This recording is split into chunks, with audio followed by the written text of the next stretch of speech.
तो आप ये कहना चाह रहे हैं कि जैसे हमारे पास बहुत सारे मरीज आते हैं, छोटी मोटी बीमारी गूगल पे देख सकते हैं, चैट जीपीटी भी देख सकते हैं, बट उनको डिटेल्ड नॉलेज चाहिए या डिटेल्ड अपना प्रिस्क्रिप्शन चाहिए, तो एक अच्छे स्पेशलिस्ट डॉक्टर को ही दिखाना चाहिए। बिल्कुल। तो इसी क्रम में अगर मान लीजिए किसी को ज्योतिष में हेल्थ के बारे में अगर सही में पता करना है और डिटेल में पता करना है, बिल्कुल सही से कोरिलेट करना है, तो मेडिकल एस्ट्रोलॉजिस्ट के पास ही जाना चाहिए। बिल्कुल। सबसे ये ब्रांच कब से आई है, कुछ आपको आइडिया है? मतलब इसमें कम ऐसे स्पेशलिस्ट लोग भी होते हैं इस तरह के? हाँ है, बीच में इस क्षेत्र को लोगों ने छोड़ा। जैसे कि हमने शुरुआत चर्चा में ही बताया, इस मेडिकल एस्ट्रोलॉजी का बहुत विस्तृत वर्णन मिलता है। ग्रीस में मिलता है, अरबियन कंट्री में मिलता है, बस उनकी भाषा अलग हो जाती है, उनको संबोधित अलग तरीके से किया जाता है।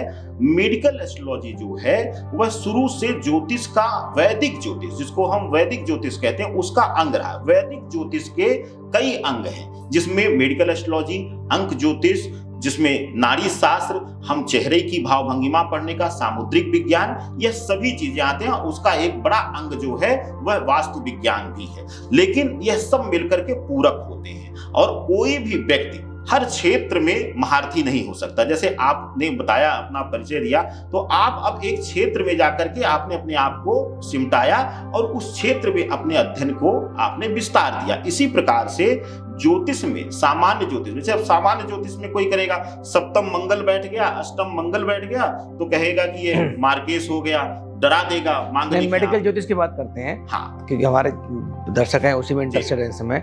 मेडिकल ज्योतिष में बात करें तो जैसे मान लीजिए बहुत सारे बच्चे हैं आजकल हमारे पास, मैं बच्चों का खुद डॉक्टर हूँ, तो बहुत सारे बच्चों को आजकल कॉमन प्रॉब्लम रहती है, उनको रिकरेंट चेस्ट इन्फेक्शन रहते हैं, कॉमन कोल्ड होता रहता है, कफ होता रहता है, ठीक है। तो खास करके यहाँ पे दिल्ली एनसीआर में पॉल्यूशन बढ़ गया है तो भी रहता है। तो इसमें कोई ऐसा कुंडली में पता लग सकता है कि ऐसे बच्चों के लिए क्या करना चाहिए और कौन सा एरिया है जहाँ पे देखना चाहिए राहु केतु या कौन सा मंगल ग्रह जो भी है, कि अगर किसी को रिकरेंट चेस्ट इन्फेक्शन हो रहे हैं, रिकरेंट बच्चे बीमार हो रहे हैं, ग्रोथ अच्छी नहीं हो रही बच्चों की, उसके लिए क्या सर बताएंगे आप? बहुत उत्तम प्रश्न है आपका, और इसका एक शास्त्रोक्त उदाहरण देकर के और प्रमाण देके चलूंगा। अभी बिहाइंड द कैमरा आपसे हमने कहा कि बिटिया को लाके मुझे आपको दिखाना है। जी। उसका एक मुख्य कारण है, उसकी कुंडली में गुरु राहु की युति है।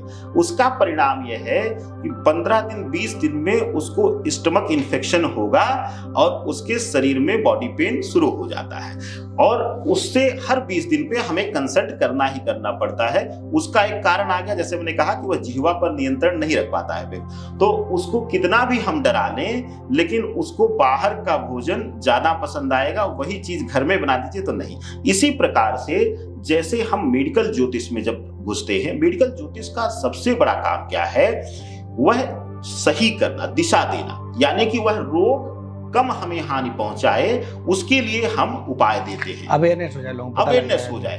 अंततः मेडिकल ज्योतिष भी कहता है कि जब आप जो है, जैसे आप पुराने समय में देखे होंगे तो वैद्य जो होता था वह कुंडली देखता था कि आयुबल कैसा है, कौन सा ग्रह मारक है। तो उसका एक कारण नहीं था कि वह अंधविश्वास फैला रहा है, उसका कारक तत्व यह था कि वह देखता था कि शनि की स्थिति क्या है, मंगल की स्थिति क्या है, कौन सी जड़ी बूटियों से इनको जल्दी रिलीफ मिल जाएगा।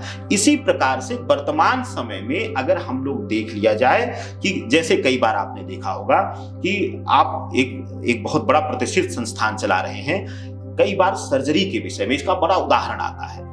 अगर व्यक्ति की कुंडली में मंगल केतु की युति है या मंगल राहु की युति है, तो उसके जीवन में सर्जरी जरूर होगी, भले ही एक टांका लगेगा जरूर।